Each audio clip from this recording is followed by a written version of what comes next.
Hello guys! Kumusta po? So ngayon, nandito na tayo sa simbahan at kasama ko ang aking pamilya kasi ngayon ay araw ng Sunday, March 16, 2025. Kaya naman, ayan, papasok na tayo sa loob. At ito nga, pagkatapos ng misa ay nag-selfie muna kami ng aking pamilya. Kaya thank you Lord dahil ayan, talagang pagising pa lang natin sa umaga ay malaking blessing na yan. Kaya thank you so much Lord at binigyan tayo ng malakas na pangatawan para makapaghanap buhay. At pagkatapos nga namin magsimba guys ay nag-ikot-ikot muna kami, ay hindi ko na nga nabidyuhan kasi nga sobrang daming tao. So ngayon nandito na nga at kakain muna kami dito guys. Ayan, abutan tayo ng tanghalian. Kailangan muna natin kumain. At pagkatapos yan ay, ayan, bakbakan na naman. Dahil marami tayong gagawin sa ating tindahan. So, ayan, kitang-kita sa mga mukha ng aking mga anak ay masaya sila pag, ayan, pag may time tayo sa kanila na, ayan, banding at nakakalabas tayo at nakapagsimba, no, tuwing linggo. Kaya, ayan, kain muna kami, guys. A few moments later. So, nandito na nga tayo guys sa ating munting tindahan at ito nga yung mga napamili ko. Ibabahagi ko lang sa inyo yung mga fast moving na mga paninda dito sa sari-sari store.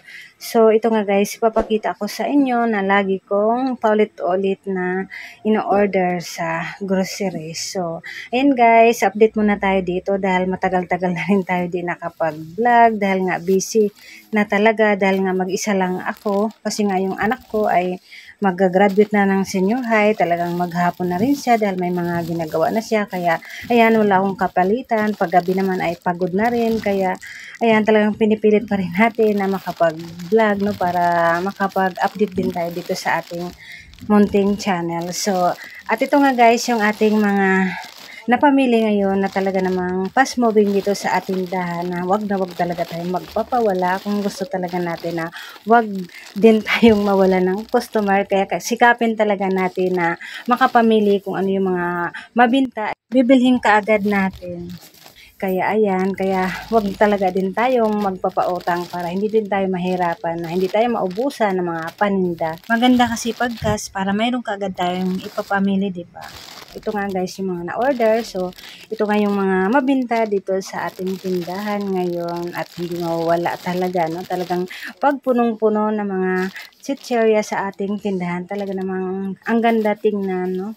Talagang nakakaakit pag punong-puno yung ating mga paninda, lalo na itong mga mabintang paninda dito sa ating tindahan. So, ito nga guys, yung mga dinagdag natin na kung ano yung mga konti na lang ay yan, i-order kaagad natin kung ano yung laging hanap sa atin ng ating mga customer. Wag na wag lang tayo magpapawala, kaya kung ano yung mas mabinta sa atin, so yan, mas dagdagan natin. So, ayan lang naman guys ang gagawin natin para hindi tayo mawala ng suki, para balik-balikan yung ating tindahan, para mabilis lumago ang ating tindahan pag maraming tayong mga customer, pag kumpleto yung ating mga paninda, talagang babalik-balik sila.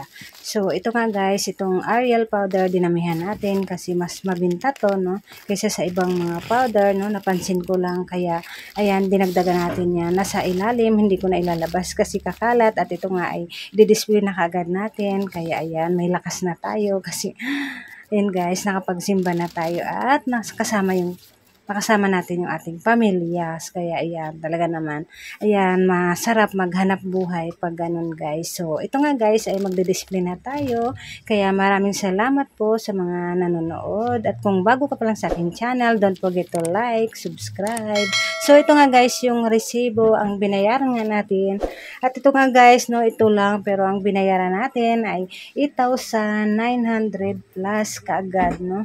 Ang mahal na kasi ng mga bilihin ngayon guys, hindi tulad dati, di ba? Kaya ayan, lagi na lang talaga tayong mag-check ng resibo para iwas logi na rin. Kaya hanggang dito na lang ang video ko guys. Maraming salamat sa mga nanonood. Happy selling! I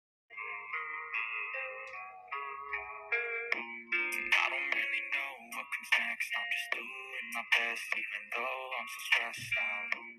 Everything just feels like a test that I fail, so depressed when I can't seem to get out. But something deep